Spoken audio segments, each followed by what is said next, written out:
दया करके मुझको अपना लेना। वो गुरुदेव दया करके सभी भक्त खड़े होकर अभिनंदन करें। मुझको अपना व्यासी महाराज की।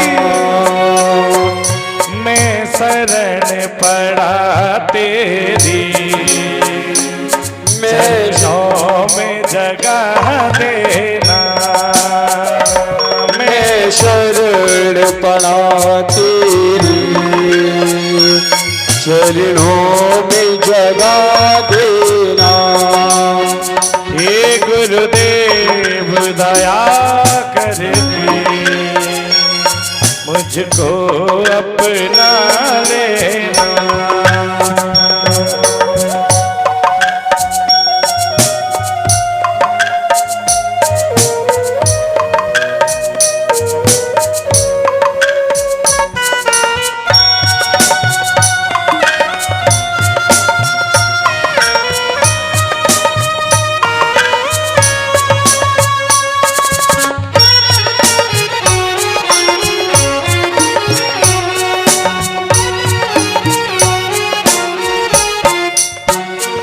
करुणानिधि नाम तेरा, करुणा दिखलाओ तुम।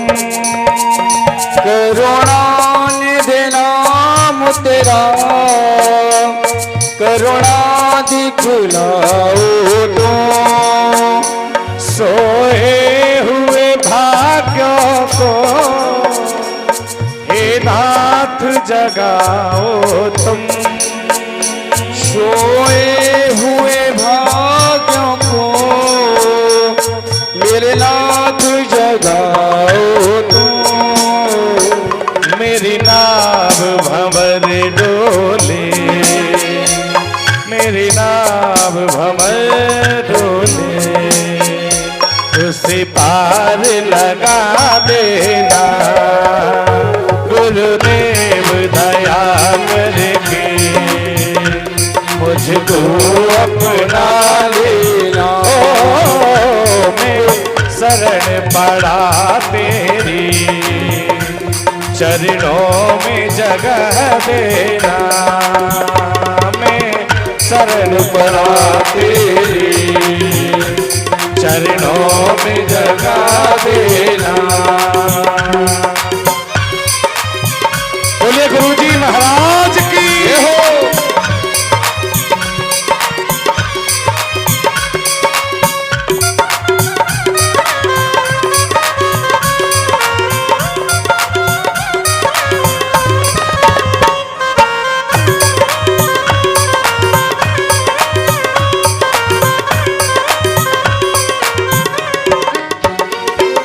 सुख के सागर हो, निर्धन के सहारे हो।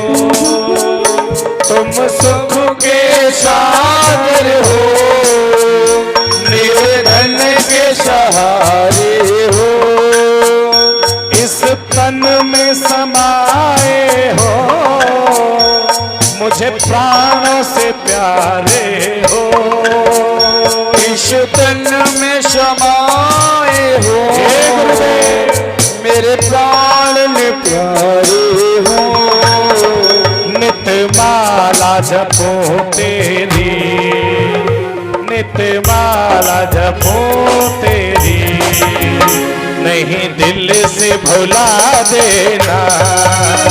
गुरुदेव दया करे मुझको अपना लेना।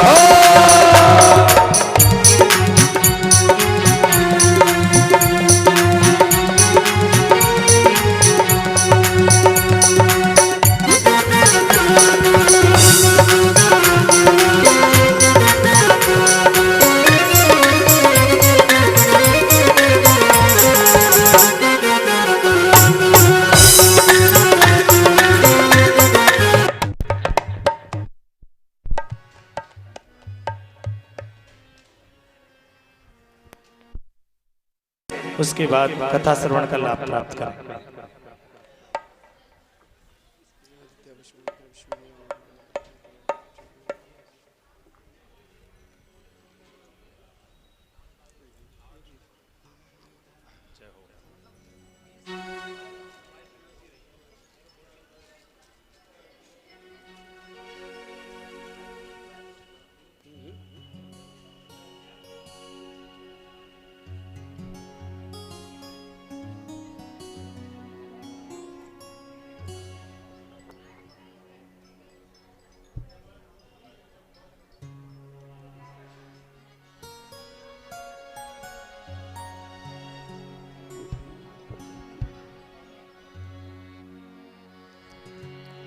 ओम चंद्रमा मनसो जातः चक्षुः सूर्यो जायतः श्रोत्रादश्च प्राणश्च मुखादग्निरजायतः कंचन धार सवार के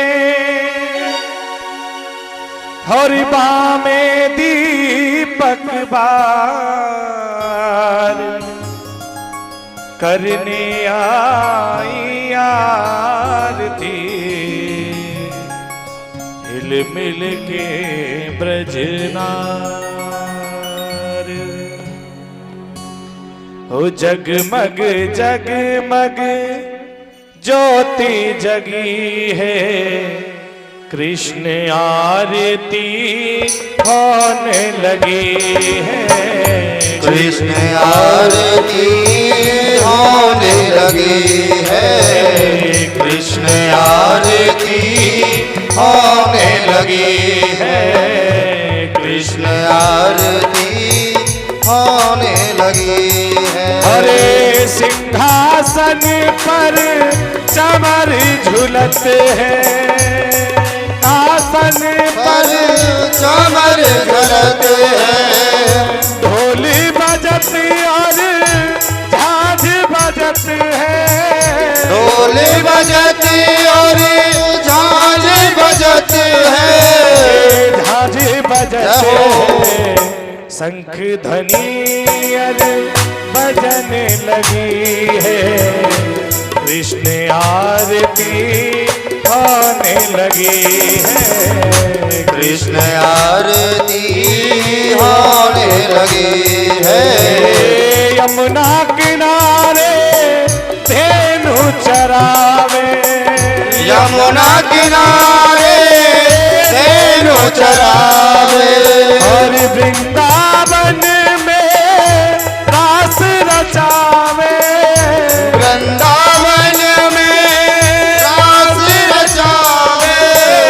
रास रचावे मुरली की धनी बजने लगी है कृष्ण आरती होने लगी है कृष्ण आरती होने लगी है। नारद सारद सभी यही गावे नारद सारद सब यह गावे और ब्रह्मादिक को पार न पावे ब्रह्मादिक को पार न पावे पार न पावे घंट ध्वनि बजने लगी है कृष्ण आरती होने लगी है कृष्ण आरती होने लगी है। सोने की ज्योति कपूर की बाती सोने की ज्योति कपूर की बाती गौ का घट जले सारी राती सारी राती सारी राती जहो जय जयकारी होने लगी है कृष्ण आरती होने लगी है कृष्ण आरती होने लगी है। अरे जो कोई कृष्ण की आरती गावे जो कोई कृष्ण की आरती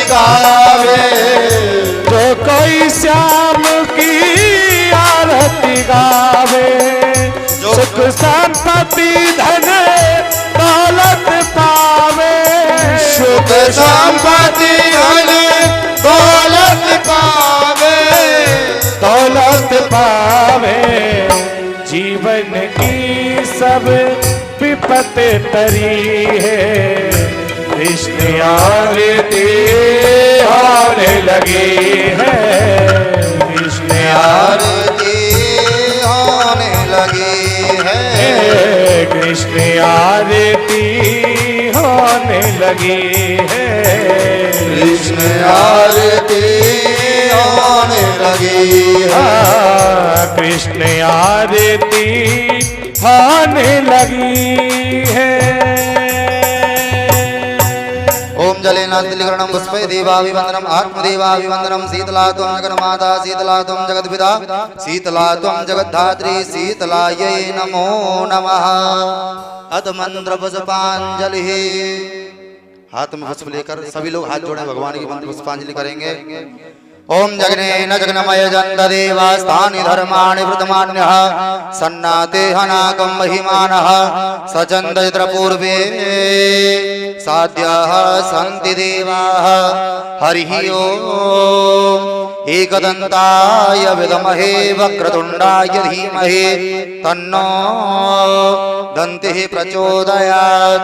हरिः ओम तत्पुरुषाय विद्महे महादेवाय धीमहि तन्नो रुद्रः प्रचोदयात्। सेवन्त कावकुलचम्बकपाटलब्जैर् पुण्णागजादिकरवीररसाल पुष्पै बिल्वा प्रबाल तुलसीदलमञ्जरेवे त्वां पूजयामि जगदीश्वर मे प्रसीद। नाना सुगंध पुष्पाणि यथा कालोद्भवानि च पुष्पाञ्जलिर्मया दत्त्वा गृहाण परमेश्वर। भगवते प्राणपुरुषाय नमः मंत्र पुष्पांजलिं समर्पयामि। बोले श्रीमद्भागवत महापुराण की जय। पूज्य व्यास जी महाराज की, सुखदेव जी महाराज की, हनुमान जी महाराज की, सियावर रामचंद्र भगवान की, शंकर भगवान की। नमः पार्वती पतये हर हर महादेव। जय जय श्री राधे, जय जय श्री राधे, जय जय श्री राधे श्याम। सभी भक्त अपने अपने स्थान पर बैठकर कथा का आनंद लेंगे। तृतीय दिन की कथा में आप सभी भक्त प्रवेश करेंगे। पूज्य व्यास जी महाराज के मुखारविंद से आप कथा श्रवण करें। जय श्री राधे।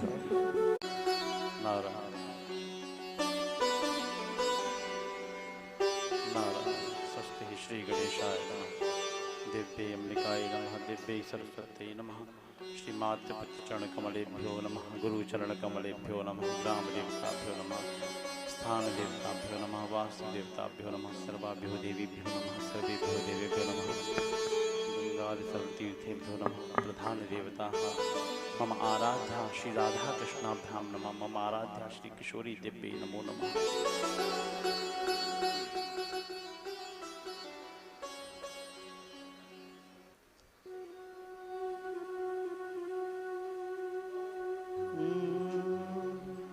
ध्येयं सदा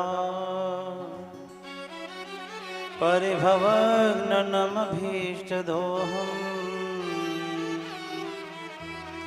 तीर्थास्पदं शिवविरञ्चिनतुं शरण्यं भृत्यार्त्यहं प्रणतपाल्यभवद्यपोतम् वंदे महापुरुषते चरणारविन्दम्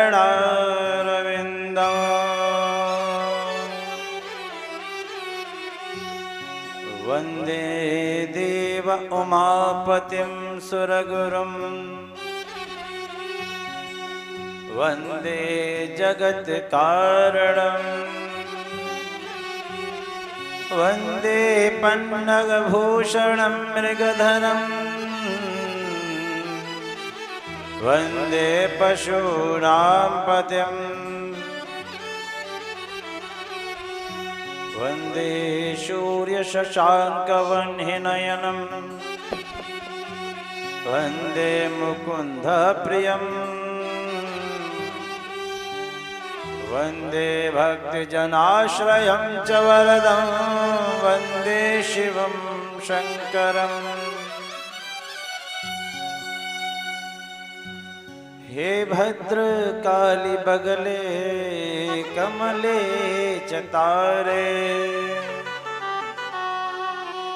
धूमावती त्रिपुर सुंदरी छिन्नमस्ते मातंगी षोडशी महाभुवनेश्वरीति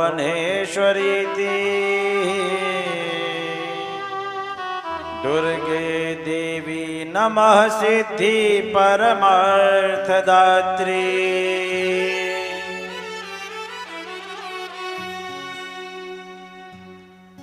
नारायणं नमस्कृत्य नरं चैव नरोत्तमं देवी सरस्वती व्यासं ततो जयमुदीरयेत्।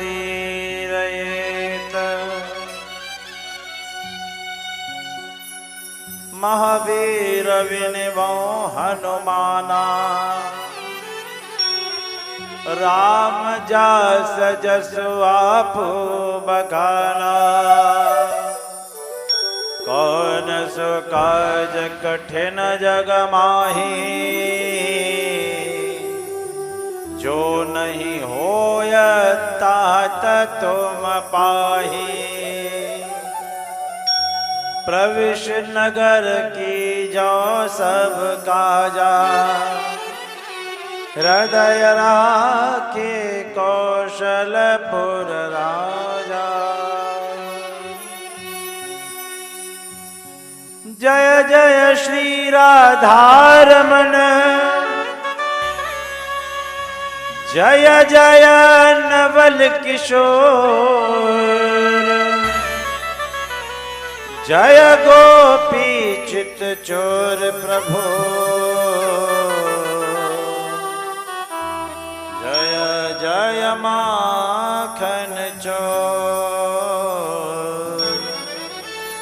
जय जय माखन चोर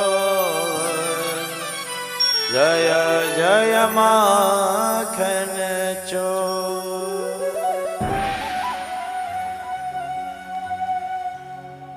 आइए बड़े भाव से श्री राधा माधव को बनाते हैं।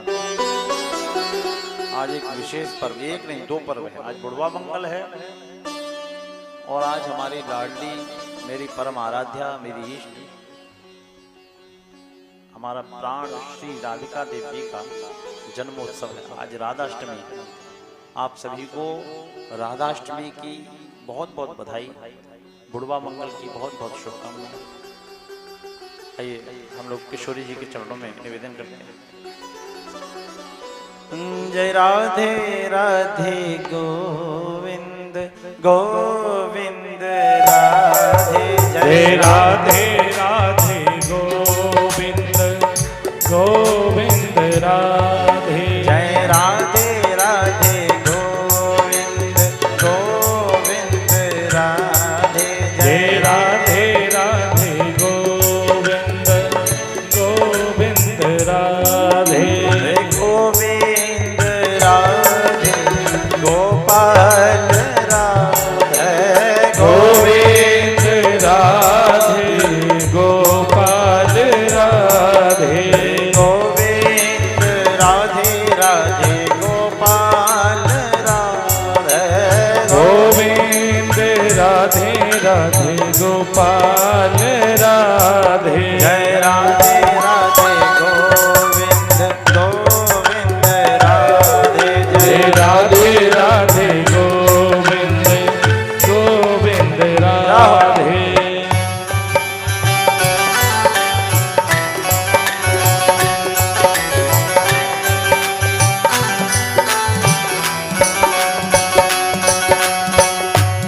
क्या बात है।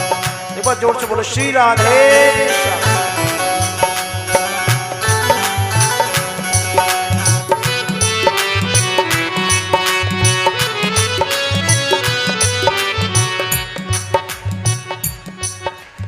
गोविंद राधे गोपाल राधे गोविंद राधे गोपाल राधे गोविंद राधे राधे गोपाल राधे गोविंद राधे राधे गोपाल राधे राधे राधे गोविंद गोविंद राधे जय राधे राधे गोविंद गोविंद राधे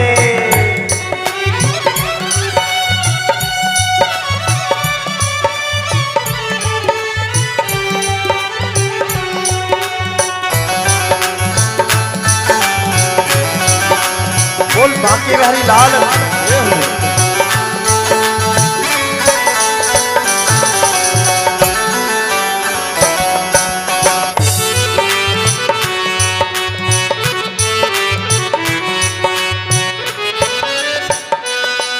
क्या रूप माधुरी बरसत है सखी चले जात रसते रसते क्या रूप माधुरी बरसत है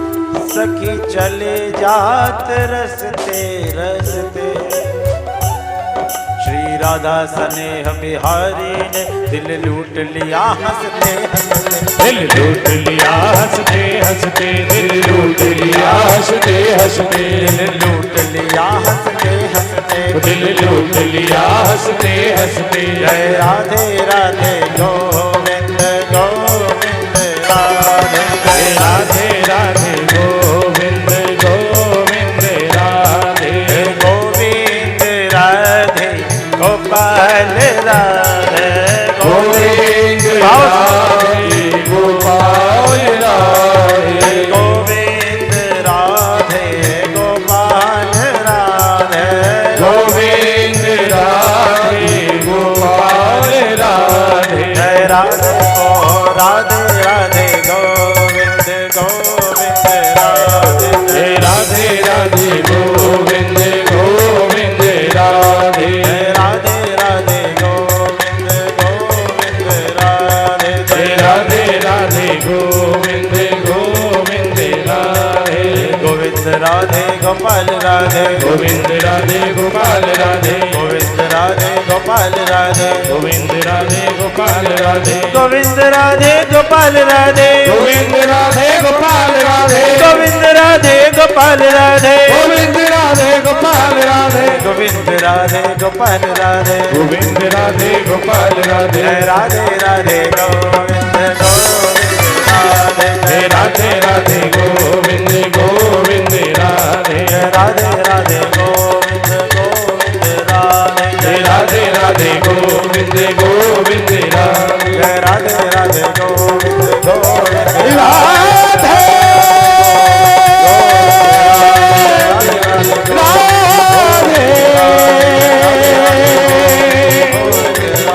ओ श्यामा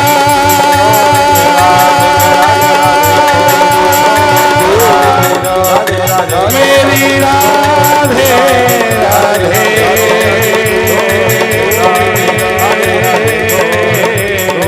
तेरी राधे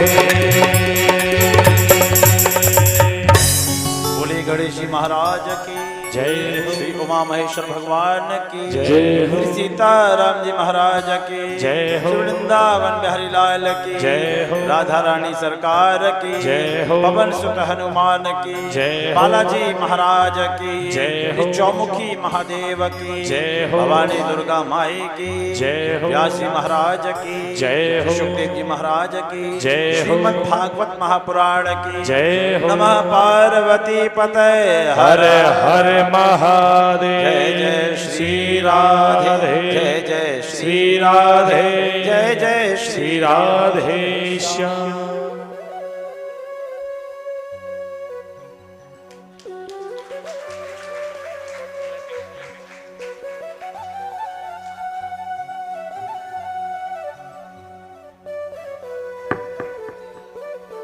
बड़ी कृपा बड़ी कृपा बोली श्री बांके बिहारी लाल की जय। बोली सदगुरुदेव भगवान की जय। बोली भक्त समाज की जय। वो सिरसागंज वालों की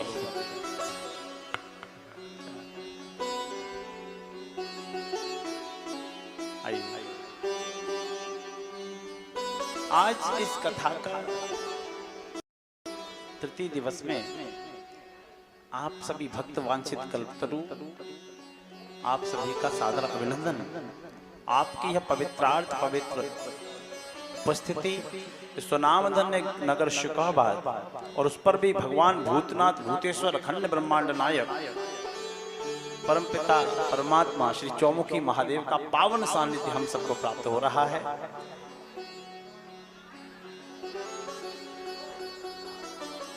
यह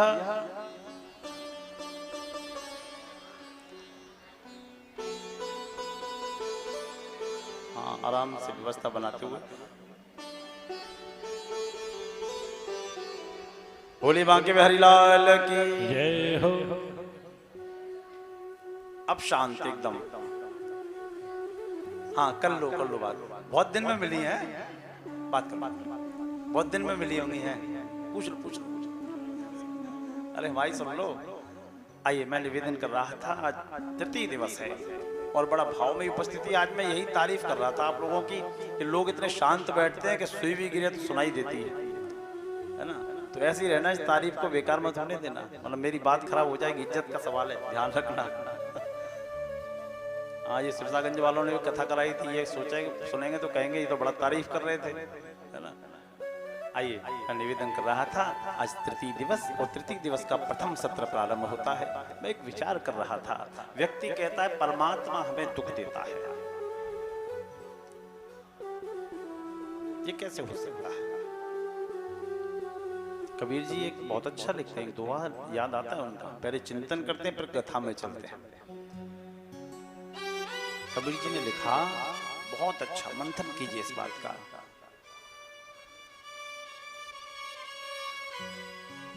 जल नहीं बोरे काठ को,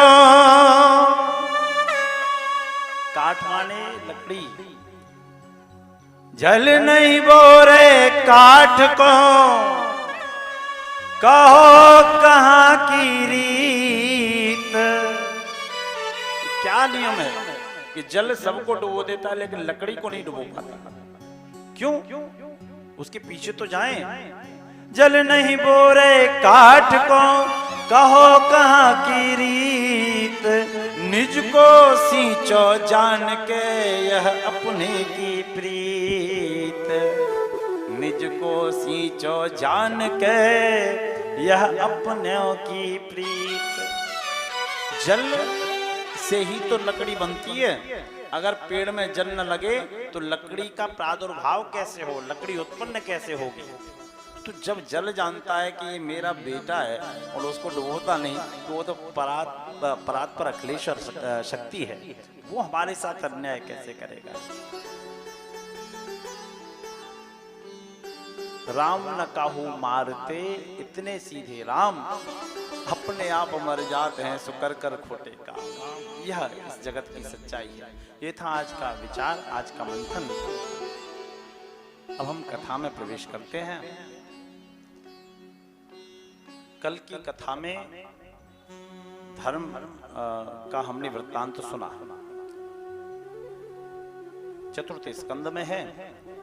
परीक्षित जी पूछ बैठे, मनु महाराज के पुत्रों के वंश वर्णन हमें सुनाए। तो मनु महाराज के पुत्रों का वंश वर्णन आया, सुने। सुखदेव जी महाराज बोले, प्रियव्रतो तन पादो,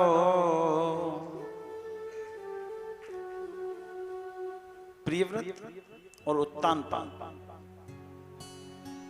ये दो पुत्र हुए मनु महाराज के। इनमें सबसे पहले हम उत्तानपाद की चर्चा सुनेंगे। जाए उत्तानपादस्य, ये उत्तानपाद कौन थे?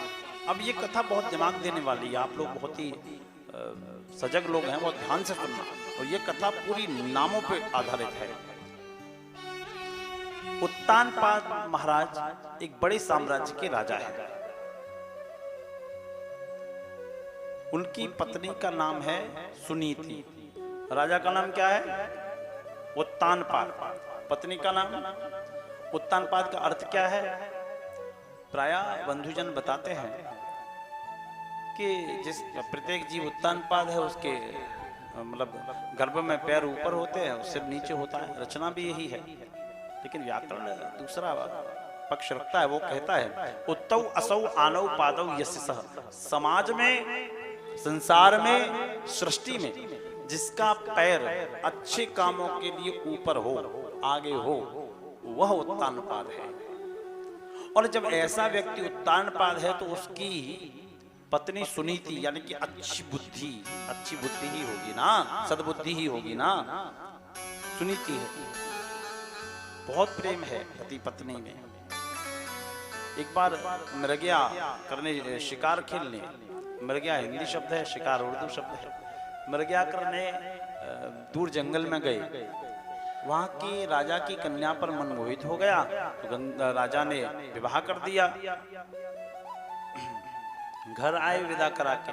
पहली पत्नी को मालूम हुआ कि मेरे पति ने दूसरा विवाह किया, छोटी बहन आ रही है, तो आरती का थाल लेके आ गया। दूसरी पत्नी बोली, उसका नाम था सुरुचि। क्या नाम था? हाँ याद रखना, क्या नाम था? उसका नाम था सुरुचि। तो वो बोली ये कौन है? बोली ये हमारी पहली पत्नी है। बोले ये अगर यहाँ रहेगी तो हम नहीं रहेंगे। प्रथम पत्नी, द्वितीय पत्नी में आसक्ति थी तो उसको निकाल के बाहर कर दिया, और उसने भी सहर्ष अपने पति का यह वचन स्वीकार किया, महलों के बाहर रहने लगी। समय अनुसार एक पुत्र की प्राप्ति हुई।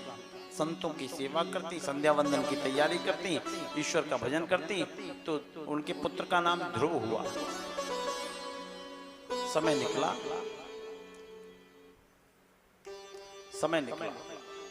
संतों ने कहा कुछ आशीर्वाद मांग लो। तो बोले क्या चाहिए? कुछ नहीं चाहिए। बोले कि नहीं कुछ तो मांगो। तो कहा कि ठीक है देना चाहते हैं तो यह दे दें कि मेरी जो दूसरी बहन है उसको भी बेटा हो, उसको भी पुत्र हो। बोले कि क्या कह रही हो? जिसने तुम्हें घर से बाहर निकाल दिया उसके लिए पुत्र की कामना कर रही हो? बोले हाँ। बोले ये हमें अपने आप को अच्छा रखना है, दूसरा क्या कह रहा है इससे मतलब नहीं है। दूसरों को मिटाने की धुन में आदमी यो खुद ही मिट जाता है, जैसे चुभने की फिक्र में कांटा शाख से खुद ही टूट जाता है। कभी किसी का बुरा नहीं करना चाहिए। बोया पेड़ बबूल का आम कहां से आए। दुनिया ऐसी है कि मेरी एक फूट है पर पड़ोसी के दोनों फूट जाए। मेरा तो नुकसान हो ही हो और पड़ोसी का हो जाए। अभिमानी व्यक्ति कभी हार स्वीकार नहीं करता, चाहे जो हो जाए। अभिमानी व्यक्ति कभी हार स्वीकार नहीं करेगा, चाहे जो हो जाए। एनी हाउ एनी बेस हमारा एटीट्यूड कायम होना चाहिए। अभिमानी व्यक्ति की परिभाषा है। आशीर्वाद दिया, उसको भी एक पुत्र हुआ, उसका नाम था उत्तम। क्या नाम था? बच्चे खेल रहे थे, प्रहलाद ध्रुव जी खेल रहे थे, तो एक दिन बच्चों में झगड़ा हुआ। उन्होंने पूछा कि तेरे पिता का क्या नाम है? तुझे तो अपने पिता का ही भान नहीं है। ध्रुव जी रोते रोते घर पे आए, बोले मैया आज मुझे अपने पिता का नाम जानना है। मैया ने पहले तो खुद को रोका, ध्रुव जी रोए, तो मैया से बालक का वो रुदन देखा नहीं गया और बोले कि तुम्हारे पिता कोई छोटे मोटे व्यक्ति नहीं है, इस महान राज्य के सम्राट राजा उत्तानपाद है। ध्रुव जी बोले मैया प्रणाम करके आता हूँ। मैया ने भी आशीर्वाद दे दिए, जाओ।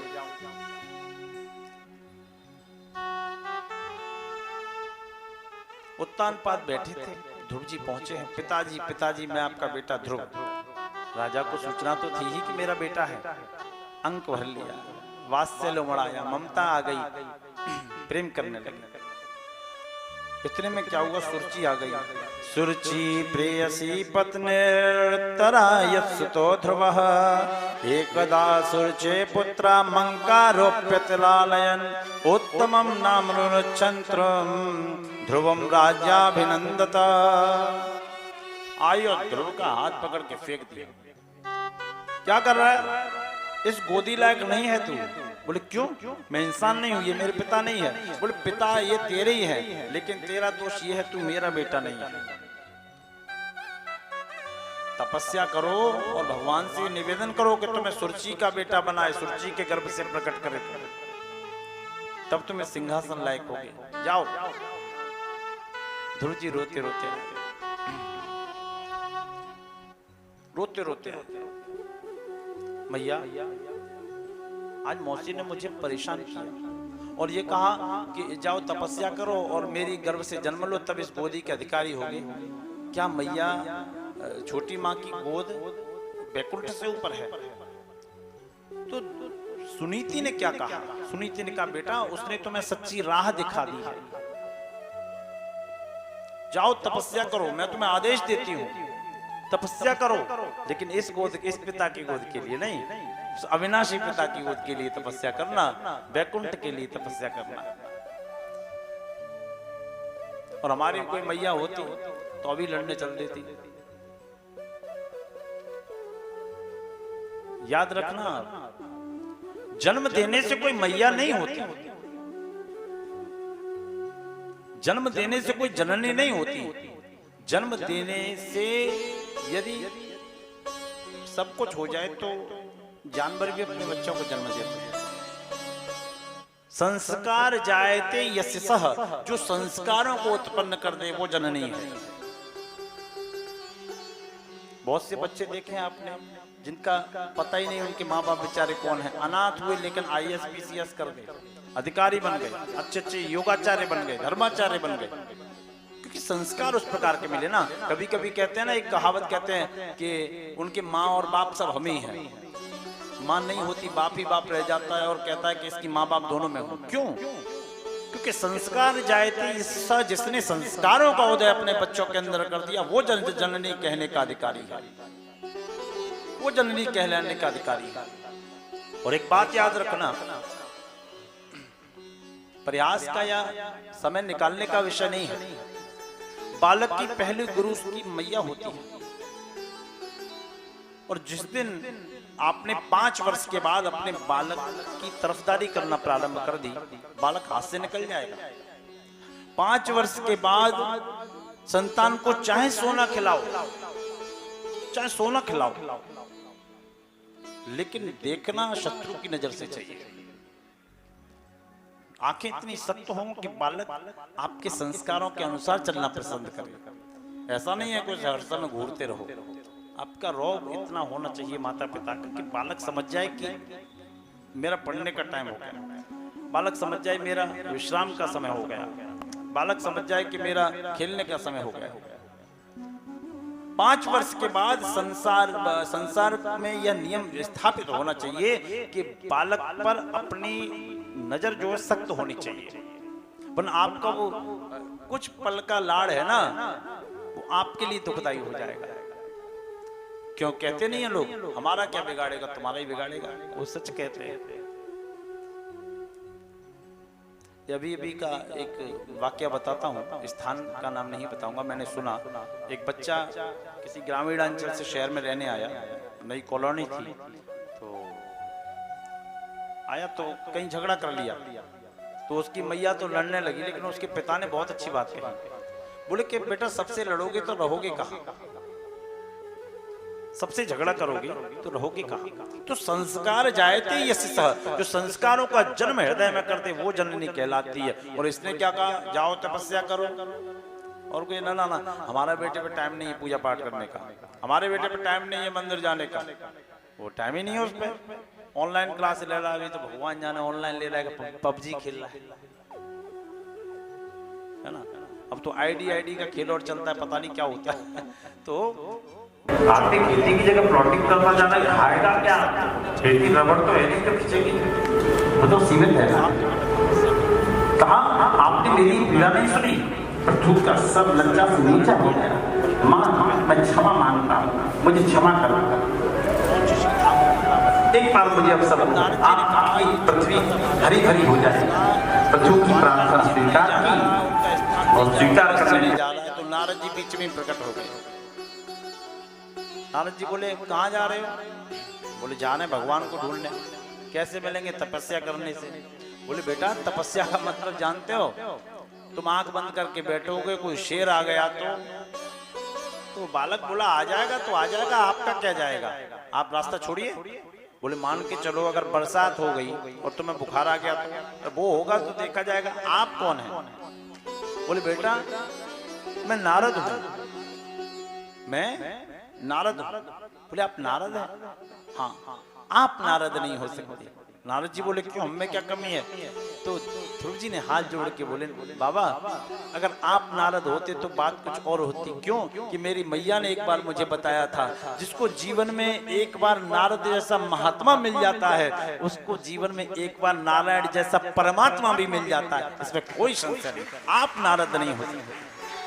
नारद का व्याकरणिक अर्थ है नारम ज्ञानम ददाति यस्सः, तो ज्ञान का निरूपण कर दे वो है नारद है।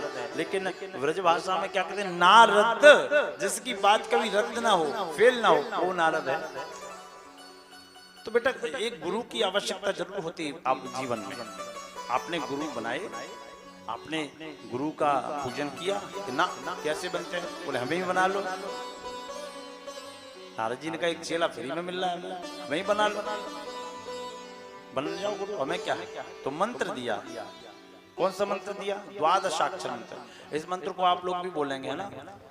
ओम नमो भगवते वासुदेवाय, ओम नमो भगवते वासुदेवाय, ओम नमो भगवते वासुदेवाय, ओम नमो भगवते वासुदेवाय, ओम नमो भगवते वासुदेवाय, ओम नमो भगवते वासुदेवाय, वासुदेवाय श्री कृष्ण चंद्राय, वासुदेवाय मेरो कृष्ण चंद्राय, वासुदेवाय मेरो नंद नंदनाय, वासुदेवाय मेरो नंद नंदनाय, ओम नमो भगवते वासुदेवाय, ओम नमो भगवते वासुदेवाय, वासुदेवाय श्री वेंकटेश्वराय, वासुदेवाय मेरो वेंकटेश्वराय, वासुदेवाय श्री वेंकटेश्वराय, वासुदेवाय मेरो वेंकटेश्वराय, ओम नमो भगवते वासुदेवाय, ओम नमो भगवते वासुदेवाय, ओम नमो भगवते वासुदेवाय। ये द्वादशाक्षर मंत्र है। एक विषय आपको बता दे, जो जीव इस द्वादशाक्षर मंत्र का जप उठते बैठते खाते पीते चलते जब भी करता है, आप विश्वास मानिए नारायण की उस पर परम कृपा होती है। याद हो गया ना क्या था? एक बार बोलो। अरे हम किसी की जय जयकार करने को थोड़ी करें, भगवान का नाम एक बार बोलो। ओम नमो भगवते वासुदेवाय। इसका जप जितना हो जाए। और कलयुग में एक विशेष बात है, कलयुग कहता है जपा सिद्धिर जपा सिद्धिर जपा सिद्धिर तथैव च। आपको इतना जप करना चाहिए, इतना जप करना चाहिए, इतना जप करना चाहिए कि जप फिर आपको करने लगे। जप होते होते छूट जाए और जप आपको करने लगे। उसके लिए जरूरी नहीं कि आप ये करमाला पकड़े या माला झोली पकड़े ना, ये तो हो गया पूजा पाठ के समय। लेकिन जितना हो प्रमाण, हनुमान जी के जब बाण लगाता भरत जी ने मारा था तब क्या निकला था? मामा नहीं निकला था। श्री राम जय जय राम, राम जी का नाम। क्योंकि जप इतना हो गया था कि जप को उन्होंने छोड़ दिया था लेकिन जप ने उनको नहीं छोड़ा था। जप इतना हो जाए, जपा सिद्धिर जपा सिद्धिर जपा सिद्धिर तथैव च। ये कलयुग का प्रथम सूत्र है। और तपस्या पे जब बैठे हैं ध्रुव जी तो कितनी गहन तपस्या की है। सुनिए भागवतकार लिखते हैं त्रिरात्रांते कपित्थ बदराशन। पहले महीने में 3-3 दिन का व्रत रखा और 3 दिन बाद कुछ खाया तो क्या? कैथ के फल, कैथ होता है ना, कैथ के फल और बेर के फल खाए। त्रिरात्रांते कपित्थ बदराशना। फिर द्वितीयम चानयन मासम षष्ठे भकोदिनी, और दूसरे महीने में षष्ठे भकोदिनी 6 दिन के व्रत रखे और 6 दिन व्रत के बाद क्या खाया? तिलपर्णादिवेशिणई, पत्ते और तृण खा खा के अपना काम चलाया 6 दिन के बाद। फिर तीसरे महीने की तपस्या हुई, उसमें क्या हुआ? तृतीयम चानयनमासम नवमे हनि, तीसरे महीने में 9 दिन का व्रत रखा और 9 दिन के व्रत के बाद क्या खाया? अभक्षम उत्तम श्लोको मुबादाभ समाधिना, जल पीकर, श्लोक बोलकर जल पीकर अपना काम चलाया। फिर चतुर्थम चापि वै मासम द्वादशे हनि, और चौथे महीने में कितना पंचवर्षीय बालक तपस्या कर रहा है, चौथे महीने में 12 दिन का व्रत रखा और 12 दिन बाद क्या किया? वायु भक्षो जित श्वासो, केवल वायु का भक्षण किया और सांस को खींच लिया और अपना पंचमे मासनो प्राप्ते जित श्वासो नृपात्मजः, और 5वें महीने की तपस्या जब चरम सीमा पर पहुंची तो क्या हुआ? जित श्वासो नृपात्मजः, इतना वायु का भक्षण किया, इतनी श्वास को खींचा कि राजाओं के, देवताओं के सबके प्राण वायु उनके अंदर खिंच के आने लगी और देवताओं का भी मलमूत्र अवरुद्ध हो गया। ऐसी शक्ति मैं आज भी कहता हूं, अगर एक बार कोई ब्रह्मचर्य धारण करने वाला हो, यम नियम संयम ध्यान धारणा स्वाध्याय करने वाला हो, तो खड़ा होकर वृक्ष को सुखा सकता है, अपनी फूंक से दीपक जला सकता है। ऐसा नहीं है, जो पहले था वो आज भी, लेकिन आज मनोबल गिर चुके हैं। बोलो राधे कृष्ण। जब ये तपस्या हुई तो इंद्र डर गए। इंद्र ने कहा कि बालक तो हमारा सिंहासन ही ले लेगा। अब जैसे इंद्र की मति वैसी वो सोच रहा है, वो भगवान नारायण के पास गया, प्रभु हमें बचाओ, ये हमारा सिंहासन ले जाएगा। भगवान बोले तुम बड़ा बेकार आदमी हो, ये 5 वर्ष का बालक तुम्हारे छोटे सिंहासन के लिए तपस्या नहीं कर रहा, ये बैकुंठ आने के लिए तपस्या कर रहा है, तुम्हारा सिंहासन क्या टिकाऊ है? अरे नहीं भगवान बचाओ इससे। भगवान बोले भागिए आप यहाँ से, इंद्र को भगा दिया। क्योंकि इंद्र जब भी, इंद्र की हालत ये है कि आप भी जो रोज पूजन करते हैं ना अपना, एक बात ध्यान से सुनिए, बात आई तो बताते हैं कि आप अपना आसन बिछा के जो पूजा करते हैं ना, पहले तो भोजन भजन और शयन ये कभी बिना आसन के नहीं होना चाहिए, और आसन अपना होना चाहिए जो सिद्ध हो जाता है, और आसन पे इंद्र का वास माना जाता है। तो आप लोग जब भी पूजा करें, वंदना करें, अर्चना करें, तो उसके बाद जब उठें तो 1 चम्मच जल डाल के आसन के नीचे उसको प्रणाम करें और शक्राय नमः या इंद्राय नमः बोल के उठें। बोला आपका यह जो पूजन का हिसाब किताब इंद्र बटोर के ले जाता है पूरा। तो जब भी किसी ने, राम जी का राज्याभिषेक हो रहा था तो इंद्र ने नहीं होने दिया। ऊंच निवास नीच कर तूती, देख न सके पराई विभूति। जो ईर्ष्या भाव रखते हैं वो ये है। इंद्र का अर्थ मालूम है आपको क्या है? बता दें? बता दें कि नहीं? बता दें, बुरा तो नहीं मानोगे। सुनो, इद परमेश्वरी धातु से इंद्र का निर्माण हुआ है। इद परमेश्वरी धातु से इंद्र है क्या? इंद्र है क्या? इद परमेश्वरी धातु से इंद्र का निर्माण हुआ है। और ये इंद्र वह है जो कुर्सी के लिए बेचैन रहता है, चाहे हारे की कुर्सी मिले, चाहे विपक्ष में बैठने की मिले, चाहे कहीं की भी कुर्सी मिल जाए, कुर्सी मिल जाए। मुंबई में मिल गई ना विपक्ष की, ऐसे कुर्सी चाहिए। और कुर्सी का मतलब कुत्सित रसिका। इसका रस इतना कुत्सित है कि चाहे जैसे मिले, हाथ जोड़ के, लेट के, बेच के, खरीद के, जैसे मिल जाए कुर्सी मिल जाए। और इंद्र क्या है? पहले तो एक ही इंद्र था, अब तो घर घर में इंद्र है, घर घर में इंद्र है। अभी 4 महीने बाद मालूम पड़ जाएगा कितने इंद्र निकल के आएंगे। पहले एक बात बोली जाती थी, बुजुर्ग लोग जानते हैं, क्षण भंगुर जीवन की कल का, कल प्रात को जान खिली न खिली, मलयालय की सुच शीतल मंद सुगंध समीर चली न चली। ये सुन लो, ये बहुत अच्छा है। अरे सुनिए, ये बात सुनो, बहुत काम की चीज है। अब क्या चलता है?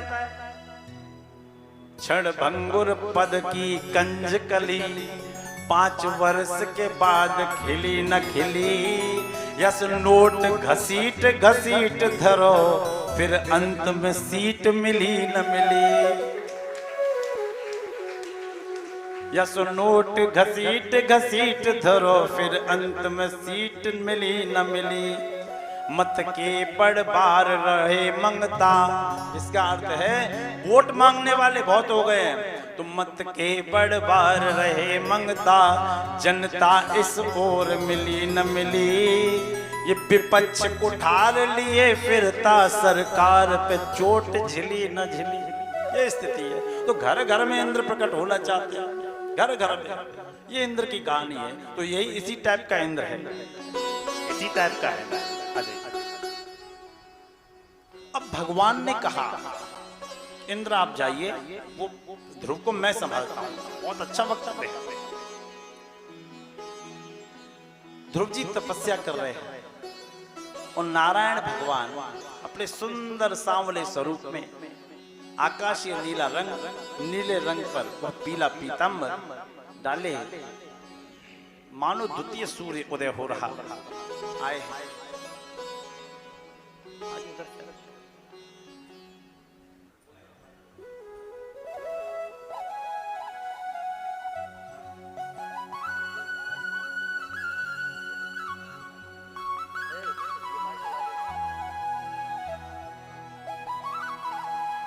श्री राधे। वो है सिरसागंज से पधारे हमारे अंकुर भाई अपनी सह टीम के द्वारा, आंसू भाई जो कि बजरंग दल से हैं, और पूज्य व्यास जी महाराज का माल्यार्पण कर स्वागत सम्मान करें। आप जोरदार ताली बजाकर उनका स्वागत सम्मान दें। कैमरामैन फोटो ले।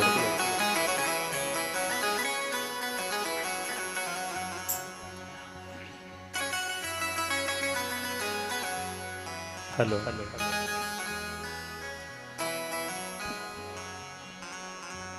हर किस्ती मेरी लगा दो,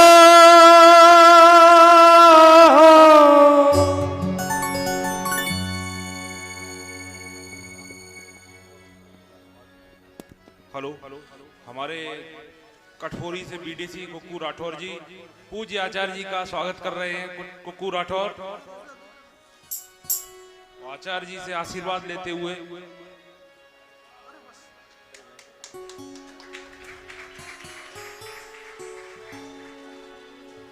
हिंदूवादी छवि के युवा आशु यादव जी के द्वारा आचार्य जी का स्वागत।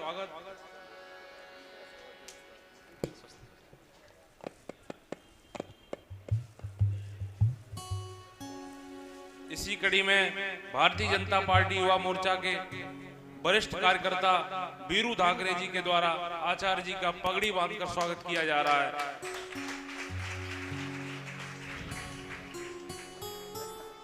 आचार्य जी ने जो हिंदू समाज की सेवा में हिंदू समाज को जागृत करने के लिए जो अलग जगाई है, ये जसराना के रहने वाले हैं, पर पूरे जिले में हमारे हिंदुओं को एकमात्र संगठन विश्व हिंदू परिषद के आदरणीय अध्यक्ष जी हैं।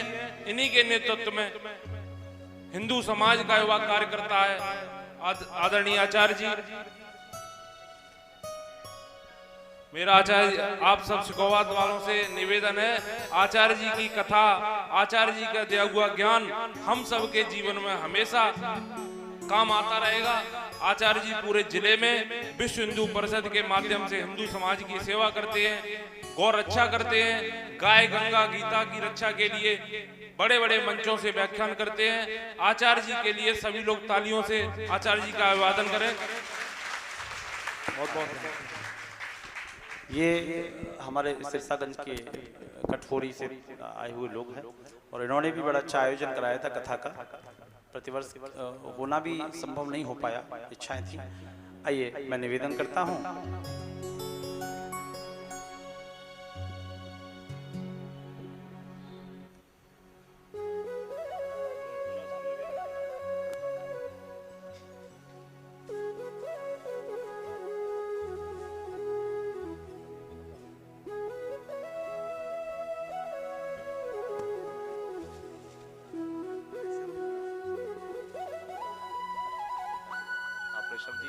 नारायण, बड़ी कृपा।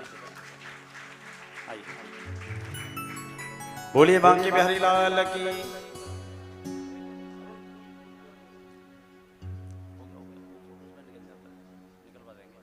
बड़ी कृपा नारायण। आइए, मैं निवेदन कर रहा था,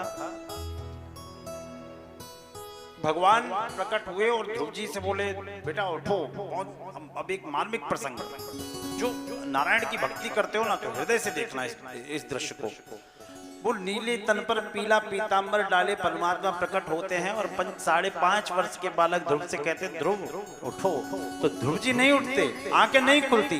भगवान समझ गए कि क्या मामला है। मामला क्या था कि ध्रुव जी के सामने जो खड़े थे ना, उन्हें आने में तो देर हो गई थी। उस मूर्ति को ध्रुव जी पहले अपने हृदय में बसा चुके थे। उस सांवली सूरत मोहिनी मूर्त को ध्रुव जी देख रहे थे। भगवान समझ गए ये नहीं उठेगा। भगवान ने अपना शंख लिया और शंख की नोक से ध्रुव जी के गरलों पे स्पर्श करा दिया।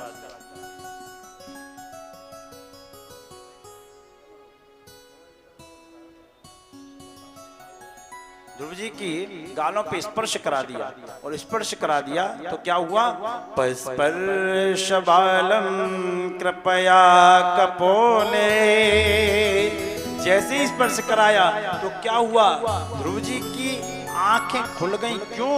कि जो मूर्ति थी वो बाहर आ गई और देखा कि वो कहां, जिसको मैं हृदय में देख रहा था, देखा तो सामने खड़े हैं। बोलिए नारायण भगवान की। ध्रुव जी कुछ मांग। हर नन्हा सा फूल हूँ मैं, चरणों की धूल हूँ मैं, और आया हूँ मैं तो तेरे द्वार। हरि जी मेरी पूजा करो स्वीकार। हरि जी मेरी पूजा करो स्वीकार। प्रभु जी मेरी पूजा करो स्वीकार।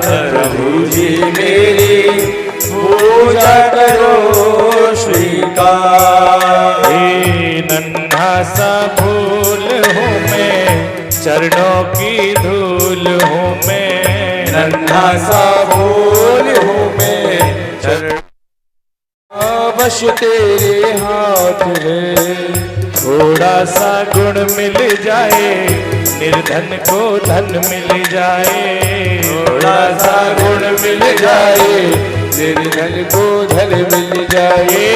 मानो तुम्हारा उपकार, प्रभु जी मेरी पूजा करो स्वीकार। प्रभु जी मेरी पूजा करो स्वीकार। प्रभु जी मेरी पूजा करो स्वीकार।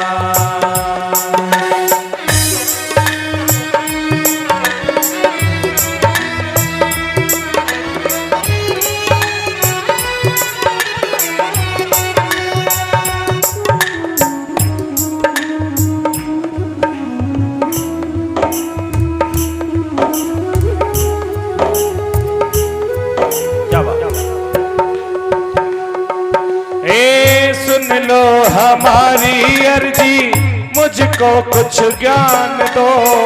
सुन लो हमारी अर्जी, मुझको कुछ ज्ञान दो।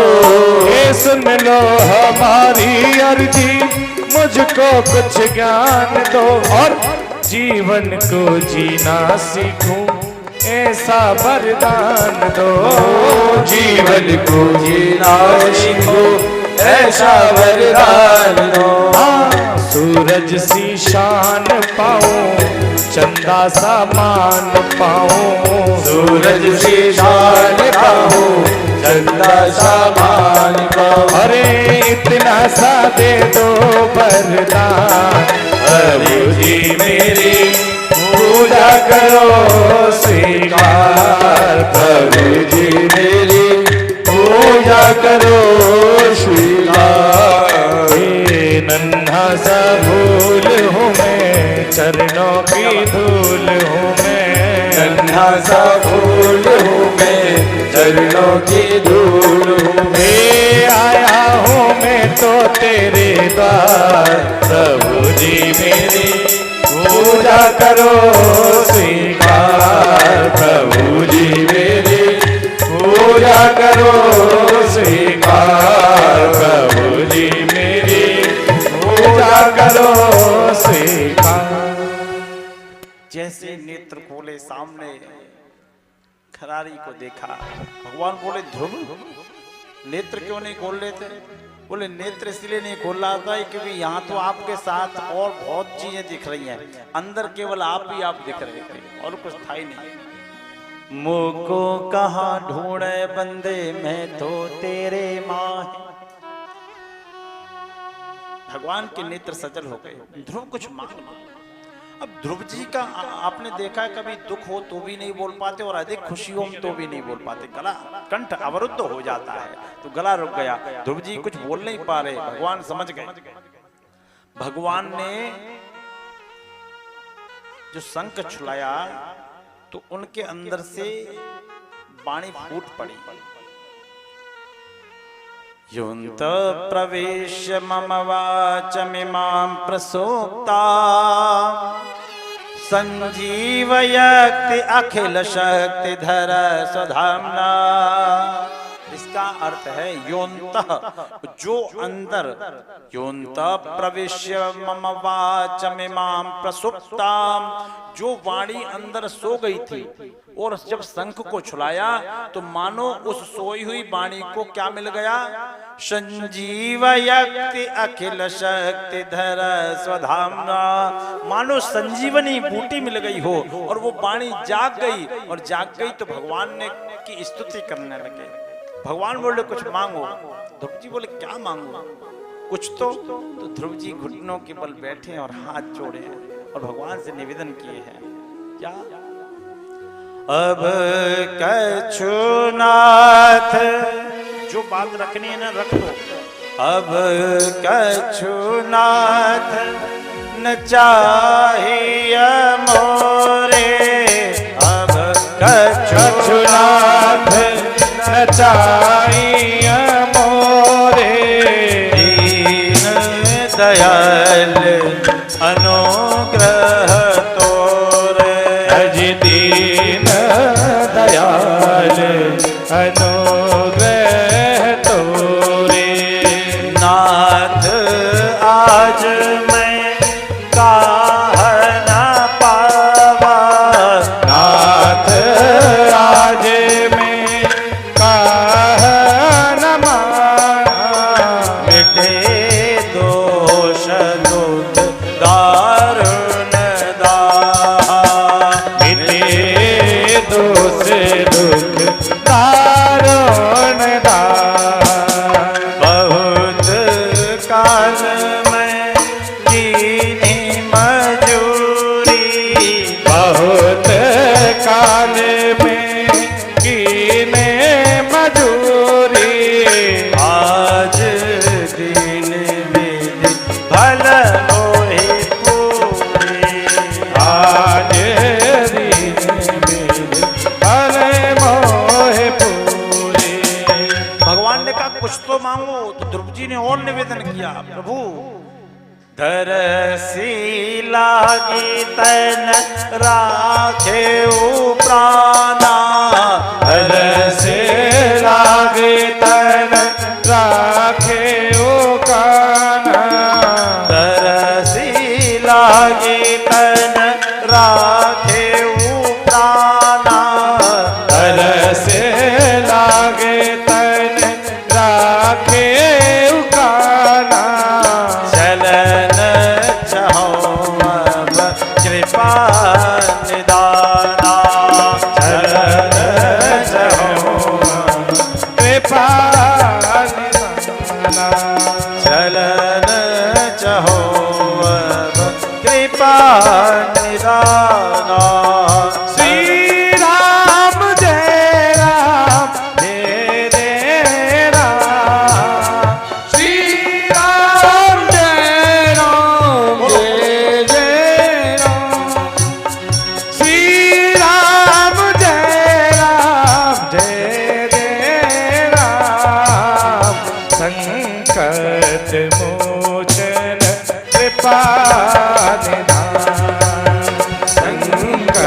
अनमोल कृपाल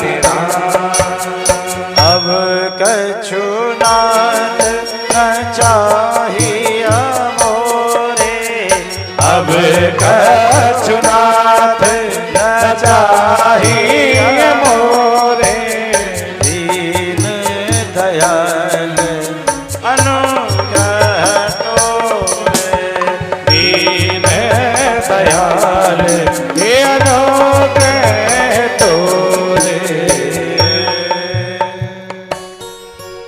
केवल आपका अनुग्रह चाहिए और कुछ नहीं, केवल आपका अनुग्रह। भगवान बोले नहीं। अब एक बात समझ लो, वो तो बोतल तो मिल जाएगी, बहुत अच्छी बात बता रहे हैं, सुनो।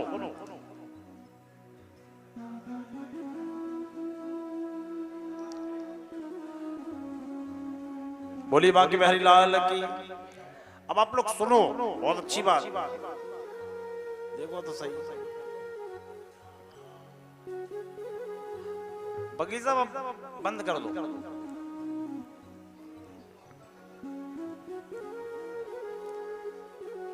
चलो अब शांत सुनो, बहुत अच्छी बात। भगवान ने कहा कुछ मांगो, ध्रुव जी बोले ना अब कुछ नहीं चाहिए, आप दिख गए। और ध्यान से सुनना, ये आज के भौतिकवाद की भी बात है। भगवान बोले नहीं, आपकी वासनाएं खत्म नहीं हुई। आपने जो ये तपस्या की थी ना, ये किसी ना किसी मतलब से की थी, वासना से की थी, किसी ना किसी अर्थ से की थी। क्योंकि उनसे क्या छुपा है। ध्रुव जी बोले प्रभु अब कुछ नहीं चाहिए। तो बहुत अच्छी बात कही कि ध्रुव जी आपकी वासनाएं अभी खत्म नहीं हुई, आपकी वासनाएं अभी दब गई हैं, आपकी वासनाएं अभी दब गई हैं। ये दबना क्या होता है? ये दबना क्या होता है? विद्वानों की सभा है, और ध्यान से। अरे शांत हो जाओ, ज्यादा तारीफ कर दी। सुनो, वासना दबना क्या होता है? जैसे अभी सितंबर चल रहा है, 2 महीने पहले मई जून निकल के चुका है। तो मई और जून में आपने देखा होगा, जब निकलते हो हाईवे से या किसी गांव होके, तो खेत खाली होते हैं, खेत खाली होते हैं मई जून में, फसल होती नहीं है। उसके बाद उसकी जुताई होती है, फिर बुआई होती है। मई में बुआई हो जाती है, बुआई हो जाती है, फिर उसके खेत में पाटा लगा दिया जाता है, जो बीज दब जाता है। फिर कोई भी आता है, चाहे कितना भी बड़ा आप बॉटनिकल का प्रोफेसर ले आओ, वो बता नहीं पाएगा इसमें क्या बोया गया है। लेकिन जैसे ही सावन आया, बरसात हुई, जैसे ही सावन आया, बरसात हुई और वो अंकुर फूट जाता है, तो कोई भी बता देगा कि बाजरा है कि मक्का है कि ज्वार है, क्या है, सब बता देंगे, कोई भी बता देगा, कोई भी बता देगा इसमें फसल क्या है। वैसे ही आप और हम सब भी मई जून का खेत हैं। अभी हम लोगों की वासनाएं खत्म नहीं हुई। जब तक 5 साढ़े 5 तक ये वासना दब गई है। क्यों? कि सत्संग का पटा लग रहा है ना, तो सत्संग का पाटा जब लग गया तो वासनाएं दब गई हैं, विश्राम नहीं हुई, खत्म नहीं हुई। और जैसे ही 5:30 बजेंगे, वैसे ही वासनाओं का अंकुर फूट जाए। काम क्रोध लोभ मोह का पानी गिरा, वैसे ही वासनाओं का अंकुर फूट जाएगा। कहाँ हमारी स्कूटी खड़ी है, कहाँ स्कूटर खड़ा है, कहाँ गाड़ी खड़ी है, चप्पल कहाँ है, जूता कहाँ है, इसी में लग जाएंगे, है ना। 5:30 बजने की देर है। तो ध्रुव जी ऐसे ही आपकी समझ में आया कि नहीं, ये बताओ। आया नहीं आया? तो वासनाएं दब गई है, और उन वासनाओं का अंकुर दब गया है। लेकिन काम क्रोध लोभ मोह की बरसात जैसे ही होगी, वैसे ही वो अंकुर फूट जाएगा। ध्रुव जी इसी प्रकार आपकी वासना दब गई है, समाप्त नहीं हुई, इसलिए अभी मांग लो, वरना पछताओगे। नहीं मांगा, फिर भी भगवान ने अपनी ओर से कह दिया, ध्रुव जी जाओ 36,000 वर्ष तक राज्य करो। तो ध्रुव जी ने 36,000 वर्ष तक राज्य किया है। 36,000 वर्ष तक आशीर्वाद दिया। ध्रुव जी अपने घर आए। ध्रुव जी का भाई उत्तम था, गले मिला। अब इस कहानी, ये तो हो गई कहानी, दृष्टांत। अब इसका सिद्धांत सुनो। सुनाए हरी झंडी है, शांत। आपने बताया कि राजा का नाम क्या था? उत्तानपाद क्या था? ठीक, उत्तानपाद की पहली पत्नी का नाम सुनीति, दूसरी का नाम सुरुचि। सुनीति के बेटे का नाम ध्रुव और सुरुचि के बेटे का नाम उत्तम। अभी समझाते ही, पूरी कहानी तो बहुत लंबी हो गई, दरअसल में इतनी लंबी कहानी है नहीं है। अगर इसका सार्वभौमिक अर्थ समझा जाए तो क्या है ये कहानी? उत्तम और ध्रुव की पूरी कहानी है। जैसे भौतिकवाद से समझे, उत्तानपाद की सुनीति नाम की पत्नी और सुरुचि नाम की पत्नी। सुनीति को हम नीति रूप दे देते हैं। सुनीति नीति है और कुछ नहीं, नीति, अच्छी नीति। हम नीति से चलेंगे, हम नीति से चलेंगे, रुचि को त्यागेंगे, अपने मन को मारेंगे, तो परिणाम ध्रुव होगा, यानी कि अटल होगा। ध्रुव का अर्थ होता है अटल, एक जगह टिके रहने वाला, चलायमान नहीं होता। और रुचि के अनुसार चलेंगे तो परिणाम उत्तम होगा। समझ में आया? अभी एक मिनट रुको, अभी और दिमाग लगाते हैं, अभी समझाते हैं। जैसे गर्मी चल रही है, वायरल चल रहा है, वायरल चल रहा है, गर्मी चल रही है, तो हमारी रुचि तो ये कहती है कि दोनों टाइम बाजार से आई हुई बेड़ई सब्जी हो, जलेबियां हो, शाम को रबड़ी भी हो, है ना, और कोल्ड ड्रिंक भी हो, एसी भी चले, फर्स्ट क्लास। लेकिन आयुर्वेद ये नहीं कहता, नीति नहीं कहती है, रुचि कहती है। सुरुचि ये कहती है कि हमारे सामने शाम को रबड़ी हो, सुबह हमारे बेड़ी कचौड़ी का नाश्ता हो, और दोपहर में हमारे फास्ट फूड हो जाए, शाम को भी चाउमीन हो जाए। ये सुनीति नहीं कहती, रुचि कहती है, सुरुचि। लेकिन नीति क्या कहती है? ना, सुबह उठो, नहा दो, भजन पूजा करो, उसके बाद पहले फल खाओ, फल के बाद अच्छा भोजन करो, राजाओं जैसा भोजन करो, और शाम का भोजन बोले भिखारियों की तरह, खिचड़ी खा लो या दलिया खा लो। अगर इस आयुर्वेद के नियम पे, डॉक्टर के नियम पे चलेंगे, नीति के नियम पे चलेंगे, तो हमारा पुत्र यानी कि परिणाम ध्रुव होगा। समझ रहे हैं ना? लंबी जीवन होगा, अच्छा जीवन होगा, स्वस्थ जीवन होगा। और अगर वही जीव के आधार पे चलेंगे, सुरुचि के आधार पे चलेंगे, तो रोज डॉक्टर के यहाँ इंजेक्शन लगवाओ। कभी आंत का ऑपरेशन होना है, कभी पेट का होना, कभी थायराइड, कभी डायबिटीज, ये व्यवस्था होंगी। तो अब समझ में आया? ये पूरी कहानी जो है वो नीति पे चलने के लिए है, नीति के लिए अग्रसर करती है। बोलिए भक्तवत्सल भगवान की। तो कहा कि ध्रुव जी ने 36,000 वर्ष तक राज्य किया। उस दिन ध्रुव जी के उत्कल हुए, उत्कल के कल्प, कल्प के वत्सर हुए और राज्य चलने लगा। ध्रुव जी के भाई उत्तम का विवाह नहीं हुआ था। ये एक बार कुबेर की बगीचे को उजाड़ आए तो यक्षों ने इनको मार दिया। ध्रुव जी को क्रोध आया, ध्रुव जी ने यक्षों का बहुत वध करना प्रारंभ कर दिया। मनु महाराज आए, मनु महाराज ने ध्रुव जी को समझाया वध करना अच्छी बात नहीं है, हत्याएं करना अच्छी बात नहीं है। तो मनु महाराज की बात को उन्होंने सहर्ष स्वीकार किया, राज्य भोगने लगे। वत्सर को राज्य दिया। ध्रुव जी को पार्षद लेने आए। ध्रुव जी मृत्यु के शीश पे पैर रख के रथ में बैठे हैं और शरीर अपने लोक को गए हैं। जब अपने लोक को जा रहे हैं तो उन्होंने कहा कि रथ को रोक दो। पार्षदों ने कहा क्या हुआ? मेरी मैया का रथ कहाँ है? क्या उसने नरक का मुंह तो नहीं देख लिया? तो पार्षद भी रो पड़े, बोले ध्रुव, जिसका तुम जैसा सपूत हो उसकी माँ का रथ नीचे नहीं तुमसे हजारों गुना ऊपर चल रहा है, हजारों गुना ऊपर। एक सपूत हमारे कुल का तारण तरण कर देता है। बोलो राधे कृष्ण। इसके बाद ध्रुव जी के वंश में अंग हुए, बड़े धर्मात्मा थे।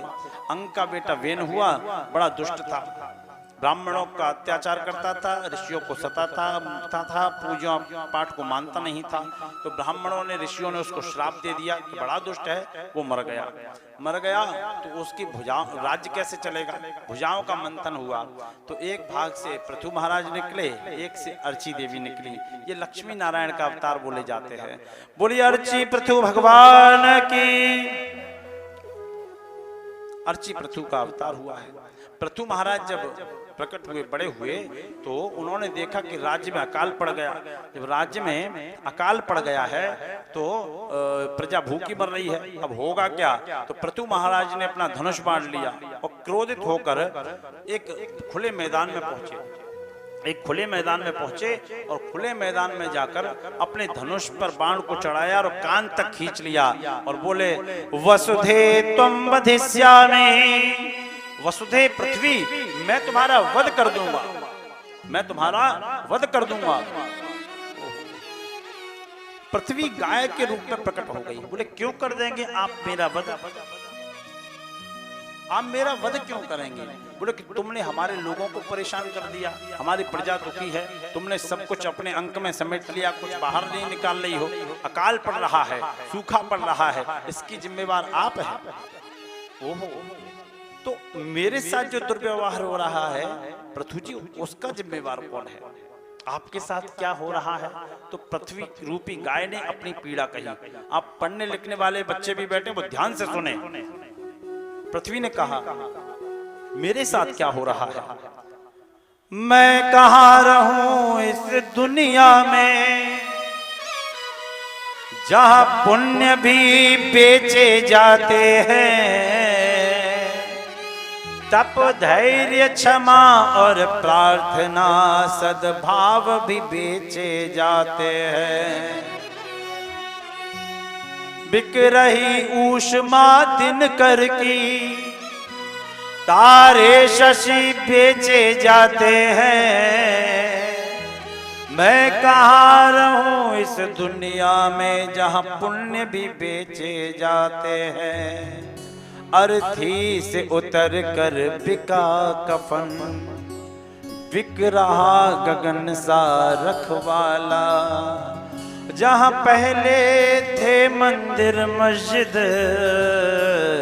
वहां खुले हुए हैं मधुशाला। क्या करूं? पृथ्वी इतनी पीड़ा, और आज का समाज भी सोच ले, हमने पृथ्वी को कितनी पीड़ा दी है। अपने तनिक दिखावे के कारण, तनिक आराम के कारण पृथ्वी को पृथ्वी रहने नहीं दिया हमने। पृथ्वी का मापन तो ये आया है कि अभी एक बैठक में मुझे जानकारी हुई कि दिल्ली जैसी राजधानी में अगर आज से ठीक 10 साल बाद 1000 मीटर भी खुदाई की जाएगी तो एक बूंद पानी की नहीं होगी। हम क्या समझ रहे हैं फिरोजाबाद हमसे दूर है क्या? फिरोजाबाद हमसे दूर नहीं है, लेकिन पानी के लिए त्राहे त्राहे होती है। क्षमा करना आप लोग, आप 20 गाड़ियां रखिए कोई बात नहीं, लेकिन ड्राइवर को इस बात के लिए इंगित कीजिए कि एक गाड़ी में, एक बाल्टी में ही वो एक गाड़ी को निपटाए। उसने तो बड़ा पाइप लिया और ऐसे मार दिया, उसने क्या, मालिक खुद मार लेते। हम लोगों ने पृथ्वी को सांस लेना बंद कर दिया, खोखला कर दिया उस पृथ्वी को। समरे लगी हुई है, क्यों? बटन दबाया पानी आ गया। लेकिन मेरे मानने पर एक बाल्टी के लिए पानी बिगड़ता कितना है। शहरों की बात नहीं है, कई ग्रामीण अंचलों में मैंने देखा कि वो गाय की सानी लगाएंगे और बटन दबाएंगे और पाइप छोड़ देंगे। एक बाल्टी पानी निकलेगा, पाइप ऐसे ही छोड़ देंगे, बटन बाद में बंद करेंगे, 20 बाल्टी पानी बेकार हो जाता है। इतना खतरनाक स्थिति पे है पृथ्वी। जो मकानों में दरार आ रही है ना, इसका बहुत बड़ा कारण यह है कि वो पृथ्वी नीचे से खिसकती रहती है और वो मकान दबता रहता है। पृथ्वी लेंटर बन चुकी है, हमने खोखला कर दिया है इसको। पहले घरों में गाय के गोबर से लेपन होता था, कच्चे घर होते थे, बरसात होती थी, जल पृथ्वी में जाता था, जल की पूर्णता बनी रहती थी। आज स्थिति क्या है? आज घरों में मार्बल टाइल्स लगे हैं, पृथ्वी की सांस बंद हो गई, पानी नालियों में बह गया, नालों में चला गया, गड्ढों में भर गया, बचा क्या? हम प्रकृति की रक्षा करेंगे, प्रकृति हमारी रक्षा करेगी। जल संरक्षण परम आवश्यक है। जल का संरक्षण नहीं करेंगे तो कुछ नहीं है। पहले नदी होती थी, तालाब हुए, धीरे धीरे कुएं हुए, कुओं के बाद हैंडपंप आए। अब तो कहते हैं कि लाइट जीवन बन चुकी है। लाइट नहीं आई तो हमारे घर कोई नहाया ही नहीं, क्योंकि समर नहीं चली हमारी। उसका एक बहुत बड़ा कारण यह है कि ये देश आबादी से परिपूर्ण हो चुका है। संसाधन सीमित है, आबादी असीमित है। मैं तो कहता हूं परमात्मा ऐसा कुछ भी हो कि आबादी पर भी कंट्रोल हो जाए। समय आदमी खेती की जगह प्लॉटिंग करता जा रहा है, खाएगा क्या? खेती रबड़ तो है नहीं जो खींचेगी, वो तो सीमित है ना। कहा आपने मेरी ये पीड़ा नहीं सुनी? पृथ्वी का सर लज्जा से नीचा हो गया। माँ मैं क्षमा मांगता हूँ, मुझे क्षमा कर दो, एक बार मुझे अवसर दो, आपकी पृथ्वी हरी भरी हो जाएगी। पृथ्वी की प्रार्थना स्वीकार की और स्वीकार करने के बाद कहा ठीक है, मेरे अंदर ही सब कुछ है, इसका दोहन कर लो। तो प्रहलाद को बछड़ा बनाया, मदिरा को दुआ, इंद्र को बछड़ा बनाया तो अमृत को दुआ, अश्वनी कुमारों को बछड़ा बनाया तो औषधि को दुआ। ये सब दोहन किया गया। जितना बीज उसने अपने अंदर समेटा था उतना पृथु को वापस दे दिया। पृथु प्रसन्न हो गए, समय निकलने लगा। बोलिए भक्त वत्सल भगवान की जय हो। अब यह प्रश्न आता है कि जब अंग धर्मात्मा थे तो वेन दुराचारी क्यों हुआ उनका बेटा? प्रश्न आना भी ये सही है, इसका उत्तर भी सुनिए। कहा जाता है कि जब बच्चे की शादी होती है, अब तो ये सिस्टम ही देखना बंद हो गए, जब बच्चे की शादी होती है तो कहते हैं ननिहाल पक्ष को देखा गया। तो दुस्शीलो मात्र दोषेण पितृ दोषेण मूर्खता, अगर माता का दोष लगता है मातृ पक्ष से तो बालक दुश्शील होता है, शीलवान नहीं होता, संयमी नहीं होता, तावला होता है। और पितृ दोषेण मूर्खता, और पितृ पक्ष का अगर दोष होता है तो वो बालक मूर्ख होता है, कुटिल होता है, अनजान होता है, नासमझ होता है। इसलिए यह सूत्र यहाँ